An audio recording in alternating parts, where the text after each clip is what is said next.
নমস্কার, আমি ডক্টর জয়ন্ত বাইন, প্লাস্টিক এবং কসমেটিক সার্জন।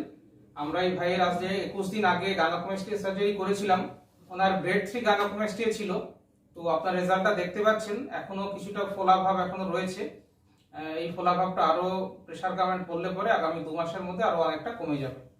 তো এই ভাইকে আমরা আন্ডার জেনারেল অ্যানাস্থেসিয়া অপারেশন করেছিলাম, কারণ উনি সেটা চেয়েছিলেন যে আন্ডার জেনারেল অ্যানাস্থেসিয়া সার্জারি করা হোক। এই ভাইয়ের সঙ্গে একটুখানি আমরা কথা বলে নেব। তো ভাই, প্রথমে জিজ্ঞেস করবো যে আপনার অসুবিধা কি হতো, মানে কেন করালেন? আমার যেটা ছিল, আমার ব্রেস্ট, আমার চেস্টটা অনেকটা এত ফুলা ছিল আর কি। আচ্ছা। তো এবার নর্মাল অ্যাক্টিভিটিতে অতটা কোনো প্রবলেম হতো না, তবে মেন্টালি এটা একটু স্ট্রেসফুল থাকতো। আর বাইক টাইক চালালে এটা কাঁপতো, নড়তো, তো আমাকে এই জন্য সময় টাইট ভেস্ট পরতে হতো। আর আমি কোনো টাইট জামা পরতে পারতাম না, এটার জন্য লোকে কি বলবে বা লোকে দেখছে এটা ফিল হতো। তো এই জন্য আমার মেন সার্জারিটা করবো।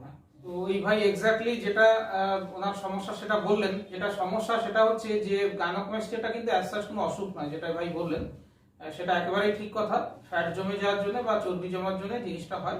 এবং আমি অধিকাংশ ক্ষেত্রেই আমরা যদি পরীক্ষা নিরীক্ষা করে দেখি, দেখা যাবে কোনো রকমের কোনো অ্যাবনর্মালিটি বা হরমোনাল ডিসব্যালেন্স এই ব্যাপারগুলো নেই। সুতরাং গাইনোকোমাস্টিয়া নিয়ে একটা সোশ্যাল এম্বারাসমেন্ট হয়, নিজেকে একটু ডিসকমফোর্ট বা আনকমফোর্টেবল মনে হয়, সেই জন্যই আমরা কিন্তু সার্জারি করি।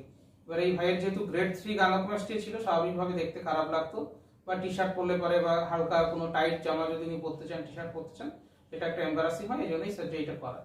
তো আমরা ভাইকে জেনারেল অ্যানাস্থেসিয়াতে করেছিলাম, কিছু টের পাননি তো আপনি? না, কিছু বুঝতে পারেন?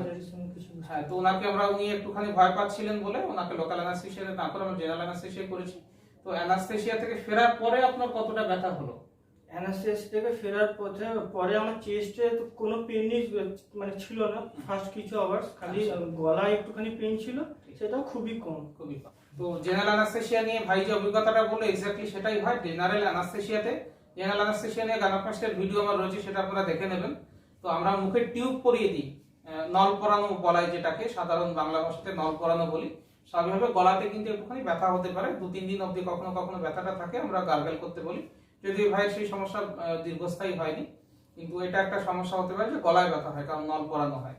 আর বুকে যে ব্যথাটা ওনার হয়, তার কারণ হচ্ছে আমরা যে টিমিসেন ফ্লুইড দিয়েছিলাম ওনাকে, ইউজুয়ালি লোকাল অ্যানাস্থেসিয়াতে করলে পরে আমরা ফুল যে ওষুধের ডোজটা দিই, তার থেকে ওনাকে টিমিসেন ফ্লুইডে অ্যানাস্থেসিয়ার ডোজটা কম দিয়েছিলাম, সেই জন্য চেস্টের ব্যথাটাও হয়নি। তো জেনারেল অ্যানাস্থেসিয়াতে জেনারেল অ্যানাস্থেসিয়ার ওষুধ দেওয়া হয়, আবার টিমিসেন অ্যানাস্থেসিয়ার ওষুধও কিন্তু কম পরিমাণে দেওয়া হয়।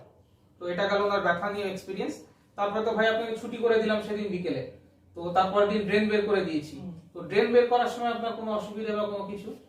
ড্রেন বের করার সময় হালকা একটু লাগে, খুব মাইল্ড, সবার মেজর কিছু না, একদম নরমাল। তারপরে তো আপনি বাড়ি চলে গেলেন নেক্সট দিন। বাড়িতে গিয়ে কি করেছেন, মানে কবে স্নান করলেন, ঘরের বাইরে কবে বেরোলেন সেটা? আমি যেদিন ড্রেন খোলা হলো তার পরের দিন থেকে স্নান করেছি ডেইলি বেসিসে, একদম পুরো 21 দিন। আর তারপরে আমার মেডিকেশন চলেছিল 5 ডেজ। তারপরে আপনার নর্মাল আমার ড্রেসিং যেটা হতো ঘরে, তারপরে আমি আস্তে আস্তে হাঁটা চলা, ফিজিক্যাল অ্যাক্টিভিটি সবই নর্মালি করেছি। আর বাইক চালানোটা আপনার কিছুদিন পরে। এই প্রসঙ্গে আরো একবার বলে দিই, আমি পেশেন্টদেরকে কিন্তু বলে দিই বাড়িতে গিয়েই সেলাই কেটে, মানে আমরা ড্রেন বের করে তো ছুটি করে দিলাম, আমরা বলি 48 ঘন্টা পরে কিন্তু স্নান করবেন, বুকে যে সেলাই হয়েছে সেখানে জল সাবান নিয়ে করবেন। এত কিছু বলার পরেও কিন্তু অনেক পেশেন্টরা বাড়িতে গিয়ে তারা ইনফ্লুয়েন্স হয়ে যায়। হয়তো কেউ দেখতে এলো, সে বললো সেলাইয়ে যদি জল লাগে পেকে যাবে, স্নান করিস না। সারা গাতেই হয়তো স্নান করছে, স্পঞ্জিং করছে, ওই জায়গাটায় জল লাগাচ্ছেন না। এটা কিন্তু সঠিক প্র্যাকটিস নয়। যারাদের সার্জারি হয়ে বাড়িতে যাচ্ছেন তারা কিন্তু সাবান জল দিয়ে পরিষ্কার করবেন, সেলাইয়ের জল লাগলে পরে কোনো ক্ষতি হবে না, স্নান করার পরে মলম লাগিয়ে দেবে। তো এই ভাই সেটা ফলো করেছে, 15 দিন পরেও বাইকিং চালিয়েছে, কোনো অসুবিধা হয়নি, আর আজকে তো এসে সেলাই কেটে গেল। তো ভাই, ওভারঅল এক্সপিরিয়েন্স আপনার কেমন হলো? আমি সার্জারি করেছি বা আমাদের স্টাফরা, সেটা যদি একটু বলেন। খুবই হ্যাপি।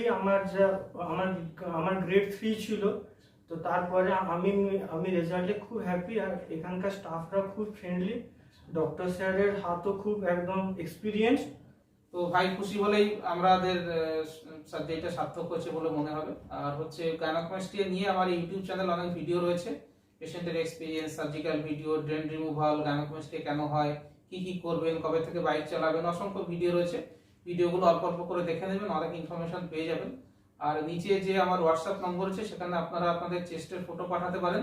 চেস্টের ফটো দেখে আপনাদের কত খরচ হবে, কোন গ্রেড রয়েছে, কি কি করতে হবে, সমস্ত ডিটেলস আমি বলে দেবো। ভিডিওটা ভালো লাগলে লাইক করবেন, শেয়ার করবেন, আমার চ্যানেলটাকে সাবস্ক্রাইব করবেন। ভিডিও দেখার জন্য ধন্যবাদ, নমস্কার। আর ভাই তোমাকেও ধন্যবাদ। Thank you.